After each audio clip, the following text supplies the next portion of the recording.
Hello. Well, we're back on TALKSHOP, your favorite program. And as we say all the time, this is where we tell the truth and let the chips fall where they may. And as we say again, truth crashed to earth shall rise again. Truth crashed to earth shall rise again. And the final warning we give to all the gendarme people, we promise you, we pledge ourselves, we are committed to destroying all your gendarme. We'll suffocate your gendarme with the truth. Yes. And the last thing, I'm sure you are saying wherever you are, what time is it, folks? It's nation time. It's nation time. Folks, today, permit me small. I'm sitting here really infuriated, but I'll try and stay calm. Because, Charlie, there's something boiling inside of me. Because we are joking with this country. We are joking with this country. Let me start by saying this first, folks. Let me tell you this. We are still in mourning, and we are still mourning the 8 gallant people who died in their line of duty for this country.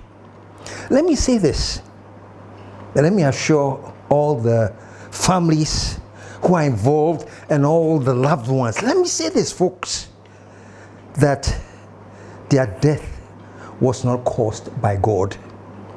I know all your pastors and your bishops and your reverends, the Lord gives and the Lord takes away. That's illogical. Let me say here today that the death and the accident that we recently seen, it was not caused by God. No. And I'm coming to what I'm saying, man. Listen to this. And I've said this time and time again. And I said, funerals are not for the dead. When there's a funeral and we meet and we cry and we console, you bear all that we have to do, but we are not mourning for the dead. They are gone. Whatever you do, they are gone. They were great people. They were, however awesome. Unfortunately, they are gone. So when we go for the funeral, it's not about them.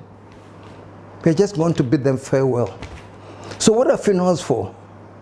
My dear friends, and I say this all the time, funerals are not for the dead. They are instructions for the living. Funerals are not for the dead. Funerals are instructions for those who are living.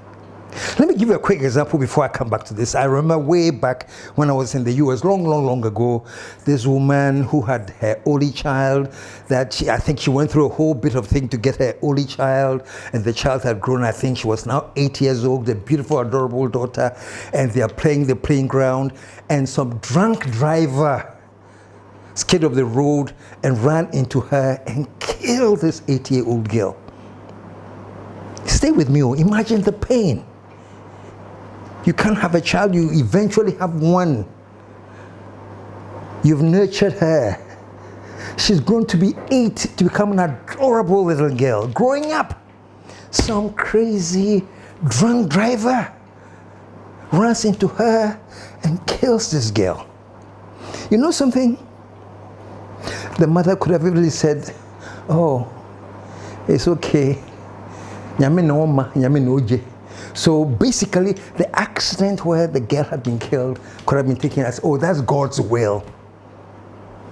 But no. What the mother did was, that reawakened me to understand that funerals are not for the dead, they are instructions for the living. The mother didn't complain, say, oh, why has God taken my child? Why has God? No, nothing like that. You know what she did? She formed what in America they now call Mothers Against Drunk Driving. MAD, M-A-D-D. In America, when you say somebody is mad, just in a food, M-A-D. Oh, that guy was pretty mad. They just say he was very angry.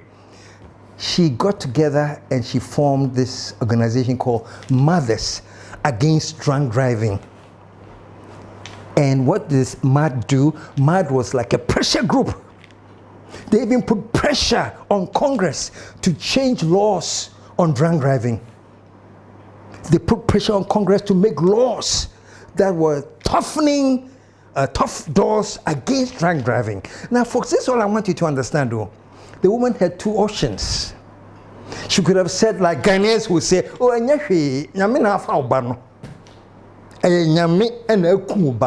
she could have said that. And God gave and the Lord has taken away. But no. The instruction she got from her child's untimely death was that drunk driving is killing our children. So let's mobilize all these mothers. Some mothers had lost their children from drunk driving. So all these women got together and they formed MAD, Mothers Against Drunk Driving. If you think I'm not telling you the truth, go to Google and just type in Mothers Against Drunk Driving. No, I just want you to see something. So instead of sitting down and crying, oh God, why? Oh God, why? These things happen, accidents happen, but when they happen, they are giving instructions. So what do we learn from the accident?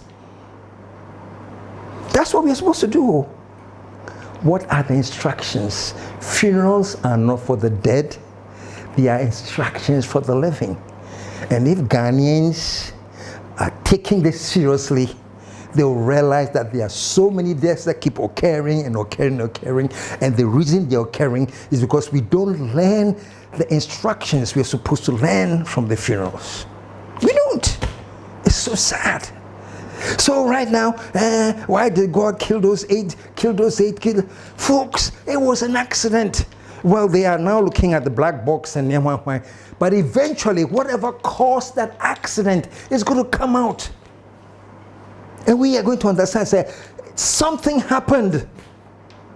Not this stupid thinking, oh, God knows best. Me too, also fulfill. My father was the only man who has been moderator of the Presbyterian Church of Ghana for 3 consecutive terms, back to back to back. Yes, normally when you're a moderator, you serve 4 years, then you go, they have another election, then you serve 4 years, then you go. Every 4 years there's an election. My father won back to back to back 3 times. He was the only man in history who has served the Presbyterian Church as moderator for 12 years, 3 consecutive terms. And let me tell you something funny. After I won the 3rd term, they went to the synod and said, no, Charlie, we have to do something about this. Now, at the most, you can go for only 2. I'm just saying this just so people understand, say, I'm not just somebody who is standing out here saying I'm criticizing what they say about God. No, yet the team was so fulfilled. My father was the head of the church. It doesn't make me a Christian. It doesn't make me righteous, but it makes me intelligent, because that's how he brought us up, to educate and think critically. And I'm telling you, my critical thinking today tells me that the 8 people who we are mourning, those gallant 8 people who lost their lives so tragically and so painfully, no one can convince me, say, oh, that's what God wanted. Who dare question God? More bro. Instead of using our intelligence to understand certain things and probing further till we get to the resolution, we just decide, who dares question God? God had nothing to do with this, folks. Now from this, we have given prophets, fake prophets, we are giving them some kind of prominence in Ghana that they do not deserve. Let me say that again, folks, and listen to me very, very carefully. I am saying this, that we have given fake prophets some authority and respects in Ghana that they don't deserve. Those of you who know me know that I started talking about this over 20 years ago. And yet, those who go way back with me, they know that. We have given them some prominence they don't deserve because of what? Our misapplication of religion. Our misapplication of Christianity. We do not understand the concept of Christianity. We have misapplied it and messed it up. And we are living under that misapplication. And that's why many of the charlatan false prophets are taking advantage, and they will take advantage. Actually, they say when you spot a business opportunity, use it. So they've spotted a business opportunity in Ghanaians. Like Ghanaians are gullible. So let's use it and let's let them enrich us. And that's what they're doing. Folks, do you know what the problem is? Because I guess a group of prophets or pastors or whoever called head of state, His Excellency JM, that time he was not in power then, but I think he was running for president. And they called him and they put their hands over him and prayed over him. It's nothing wrong with it to, let's pray over him, let's bless him. It's okay. But you know what is happening? Because they did that, because they prayed over Muhammad, and because he won, they have actually mistakenly decided to say, oh, we are responsible for him being here. President Muhammad, please, and you know it, you're a very intelligent man, I know you know that what brought you into power happened way before they put their hands on you. Not gonna fire your drink. We were sick and tired of the greed, we were sick and tired of the corruption, we were sick and tired of the loot. We were sick and tired of it way before they prayed over you. But unfortunately, because they prayed over you, they are thinking that, Charlie, we brought him into power. Let me tell all the prophets and pastors who think that they brought Muhammad into power, please think again. Who born dog? I'm telling you today, you had nothing to do with it. The people of Ghana, Christians, Muslims, traditionalists, average people of Ghana decided that we are tired of the 8 years of agony and corruption, so we need to change. And somebody promised that when we come, we're going to change and we're going to prosecute all those corrupt looters. We'll launch an Operation Recover All the Loot to investigate, prosecute, and recover the proceeds of corruption.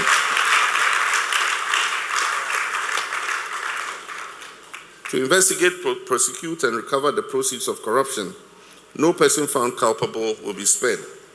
But let me say that the sword of accountability will cut both ways, against both past and the present government.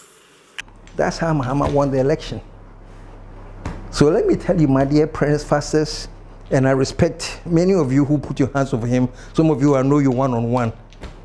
But let me tell you today, it was not your putting your hands over him that made him the president. So folks, this is where we are now.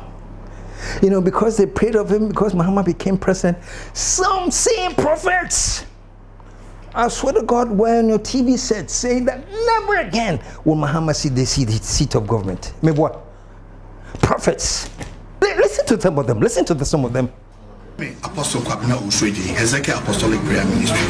His Excellency John Dramani Mahama, Yabanene, our Jubilee House, spiritually. Unto me remne, into me remuchina.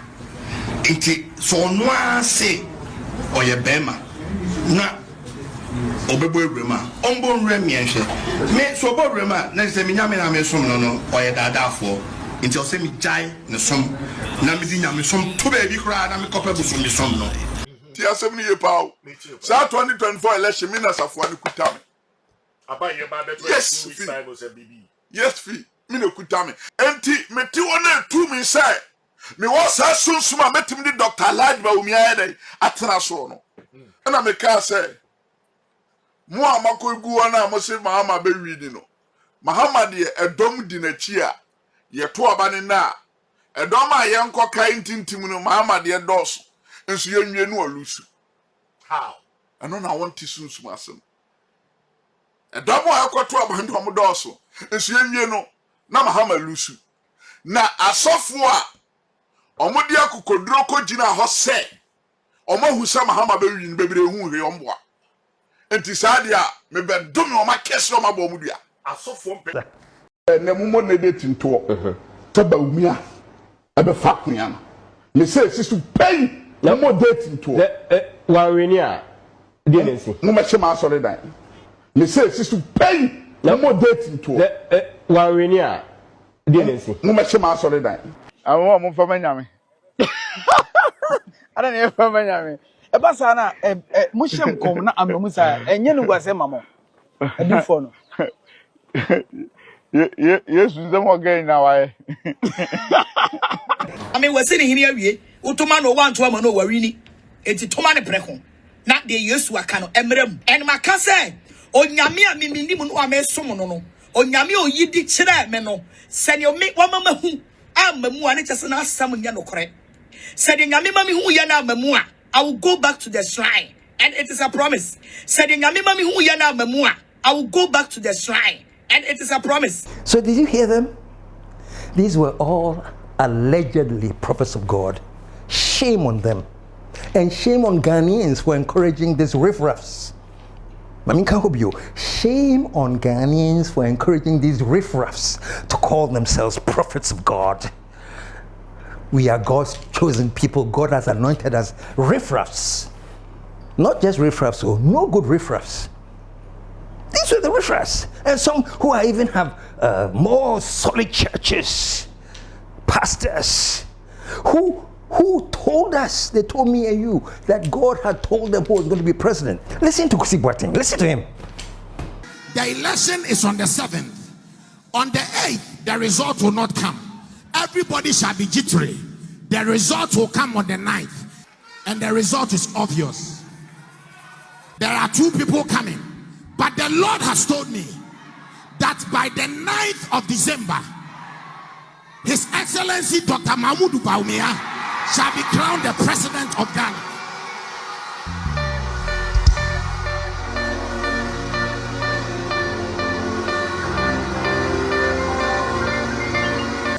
I stand here to let you know that what the Lord told me during Signs and Tokens Conference, which was reaffirmed when we were having the all night, the Lord told me is the final verdict of the election.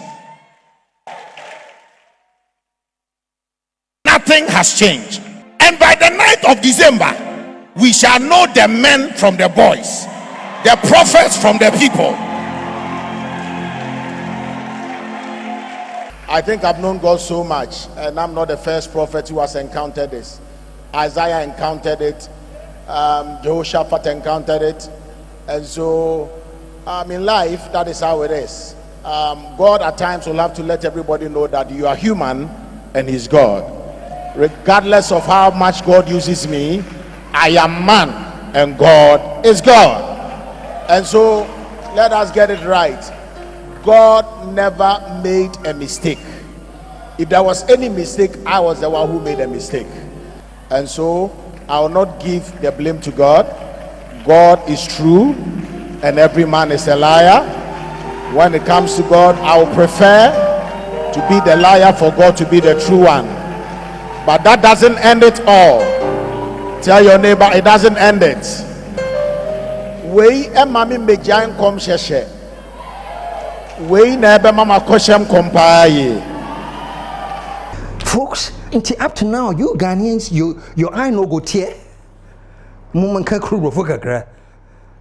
Your eyes no go tear. The bena, your baby who say, ye, crofo ye, dada yen. A cron for. A witty for. Liars. But we go to their church, so we still. I'm sure if you go to Kusi Boateng's church, when you be correct tonight, God has not told you enough. You're kind enough in sharing Ghana for. So let me move on. This is why we now have given them some kind of positions in Ghana that they do not deserve. And so recently, I had some prophet prophesied that there's going to be a death of a president in December 31st or something. That's not me say be see o mampani. O mampani o so say. Hey, fire oja. The best president can be your the past. Yes. The best see o mampani. What kind of stupidity is that? Can't I open my mouth and say, oh, let's say one of the teachers will die in Ghana? Does that make sense? If God is talking to you, will it take you such a vague thing, and so now you're waiting and actually praying? So all the presidents or the former president we have in Ghana, one should die, and then your church will be full. And all of you who go to church, to these churches to worship them because all can say president today, let me talk free to you guys, because Charlie, today I'm on fire. I am on fire. Because sometimes it hurts to say you come from a country that allows such foolishness to thrive. I miss Dan Parry. Dan Parry, he was the one that said, if you bring out any foolish prophecy, the Lord will deal with you. And all of you were fighting with him. Now we know why he said that. Look at the crap that is going on now. Prophets rushing to say, so they saw the death of these 8 people coming. All kinds of silly things that are not even scriptural. They will quote the Bible. The fact that you have quoted the Bible does not mean it has given legitimate scriptural interpretation to what you have said. As for the Bible, anybody can quote it. But how you interpret it intelligently to make it make sense is what I'm talking about. And I'm saying that most of you fake prophets out there, you don't even understand the Bible. The only thing you have that you thank God all the time for is that you have a gullible people following you.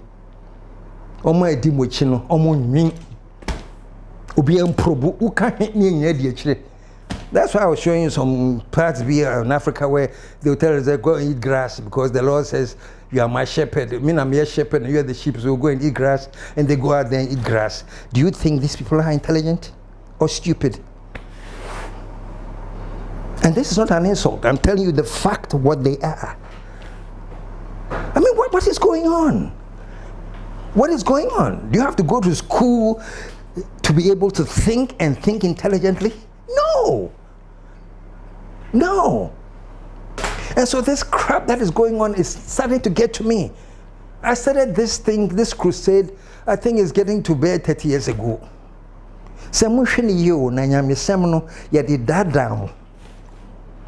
They are fake prophets. You can quote the Bible to justify any kind of crap you want to do. You find a quotation.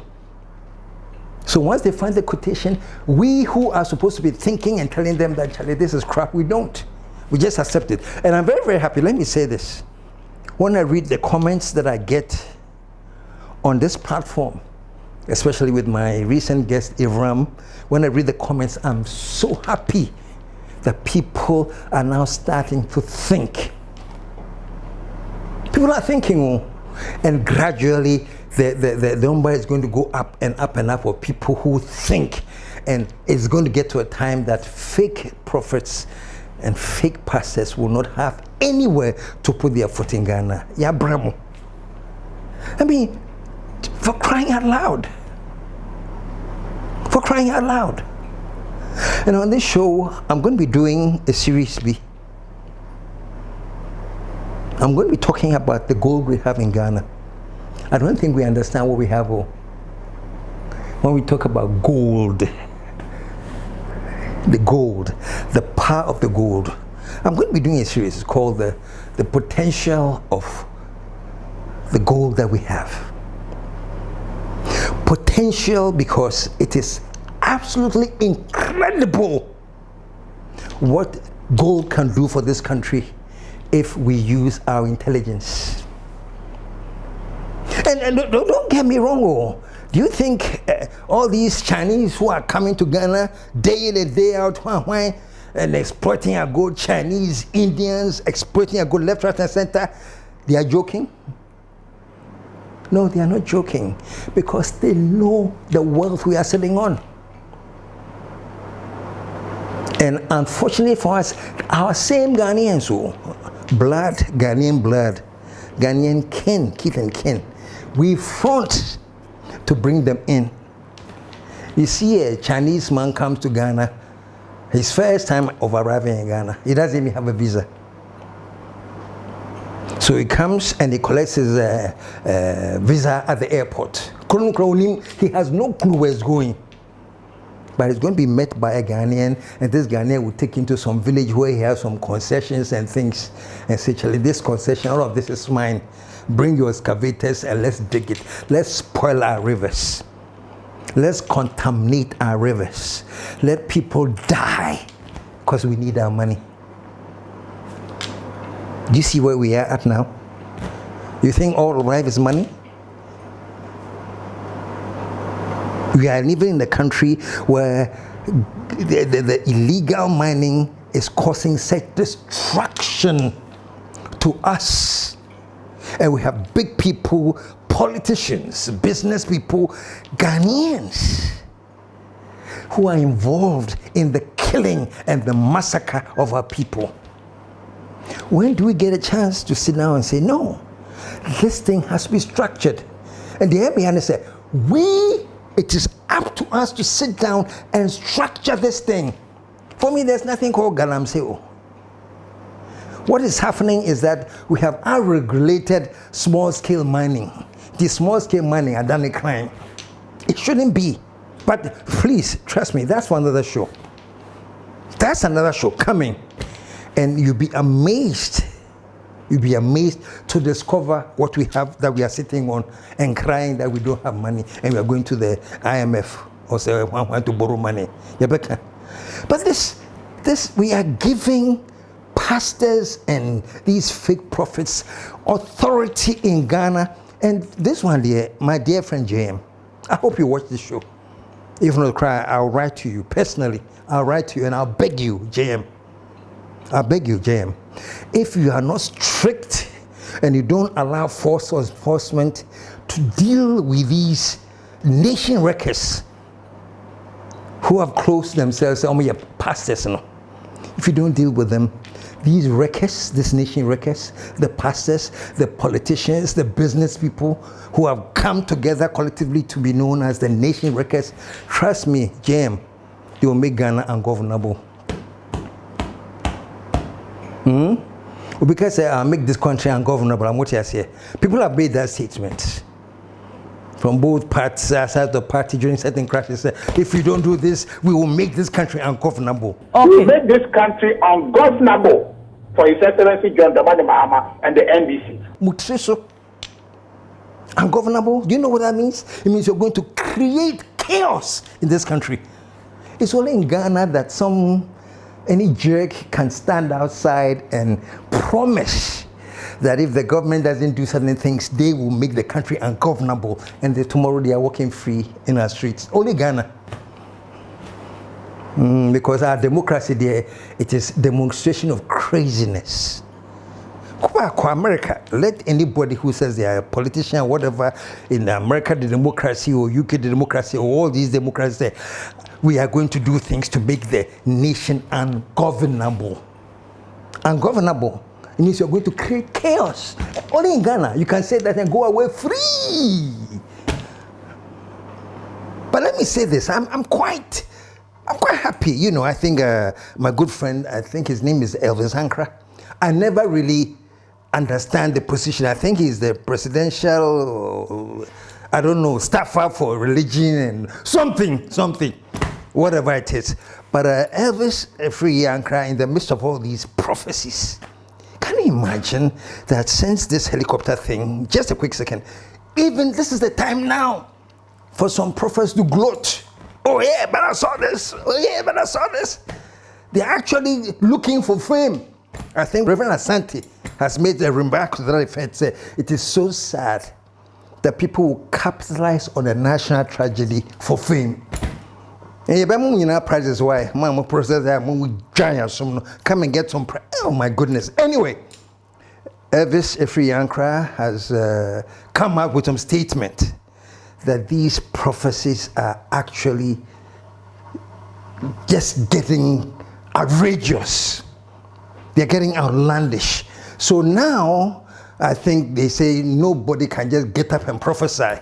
I think he left a number or something that if you have something really critical concerning national security and you believe it's a prophecy, you have to channel it through that number or something, I guess the whole thing is that yen kind of like kakra, the prophecies will now go through a review segment. I mean, for me, it's quite interesting. You know, people long ago people were saying, say, KSM F appointment. Actually, I didn't want any appointment, but now I want one. I want to be the chairman of the committee to review prophecies. The chairman is KSM. I'll be sitting there reviewing the prophecies. Let me see where they might pass, where they and things like that. Anyway, I think it's all in the interest of resetting Ghana. Even now, prophecies can have to be subject to some kind of intellectual discussion. I don't know, but anyway, at the end of the day, what it is that Elvis says that now don't get up and talk any rubbish. Somebody spoke some rubbish recently about I said it earlier, some president or former president going to be dying by 31st December. Yes, na me see be see o mampanyi. O mampanyi o so say. Hey, fire oja. The best president can be your the past. Yes. The best mampanyi. You know, if I was a president, that guy would be in jail by now. You know, silly things like that. But anyway, so now they have this commission. And I guess the commission will make sure that these nonsensical prophecies don't go out in the public domain. You see.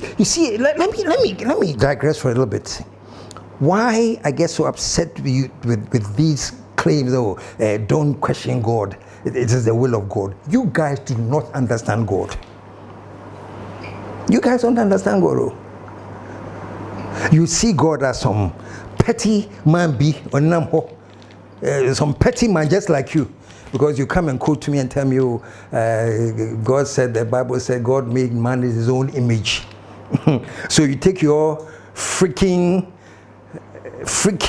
idiotic image that you have and say that's the same thing that God is. So you present God now as petty. The God that you have, or a childish. The God that you have, or a brain dead. I'm telling you today, and I'm telling you all the pastors and things who are preaching this God that you say is existing, this God who is a vindictive God. This God who get up one morning and say, I'm going to have this helicopter go and crash and destroy 8 Ghanaians. This God, you think me I serve that God? I beg you. That's not the God I serve. Please. Because that is the God that people who were not intelligent enough to write about God wrote of God in the Bible. Folks, let me not get too carried away. But I'm saying this. Funerals are not for the dead. They are instructions for the living. And I'll be triggering this at a later time. But let me tell you one thing. One of the instructions you are being given by the sad, tragic death, one of the instructions we should learn from this is this: that the powers and the enemies who have ganged up to exploit our gold, they are very formidable. Those of you who pray, when we are praying, say a prayer for Sami Jemfi and the people who say they are on the gold board. Because the enemies who have ganged up against them and who are wishing their death. I heard some silly woman be on some TikTok was saying, so when they cried there, she's heard that Sami Jemfi didn't die among the 8 that died.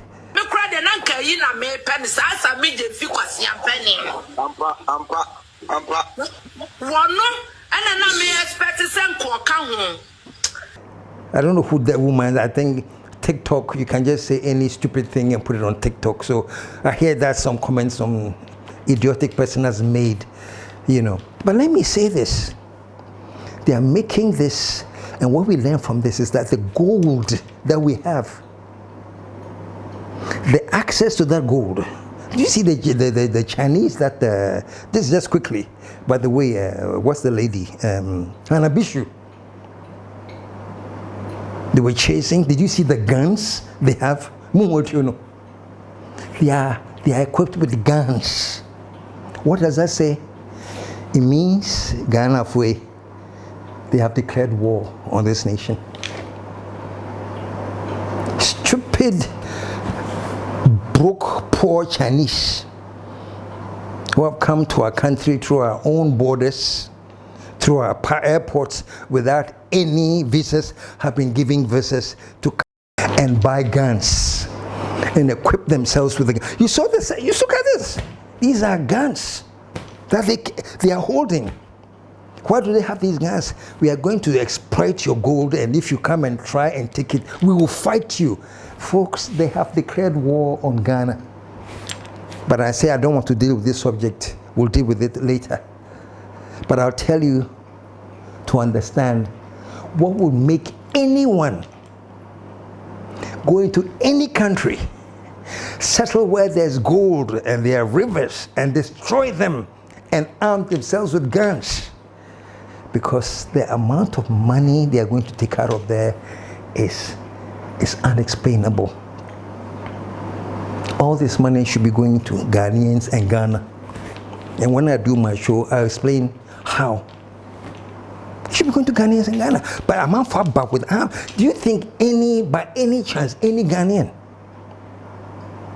can go into any country, say China or Japan, something, and they have some mineral resources there, so the Ghanaians have gone there that they are going to go and steal it illegally, and they've armed themselves with guns? And the people will sit there and wait them quietly. You'll be amazed at the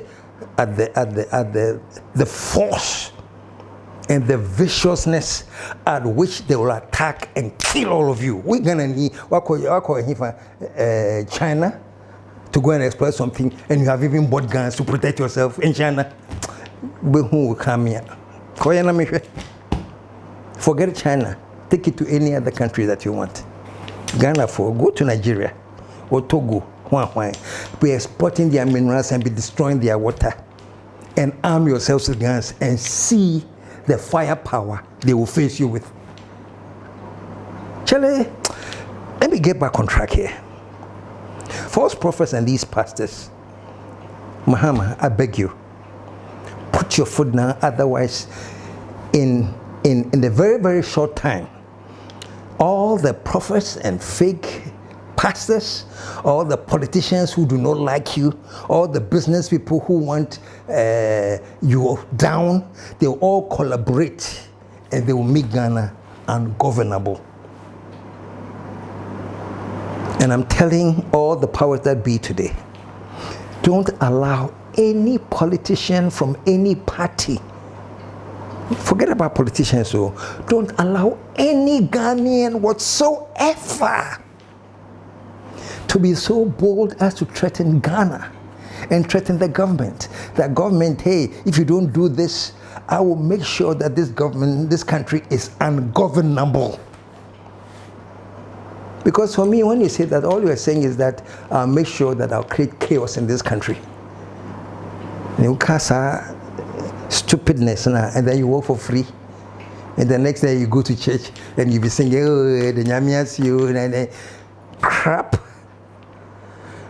And let me wrap up. These charlatans, folks. We know you. We know you charlatans. We know these prophets.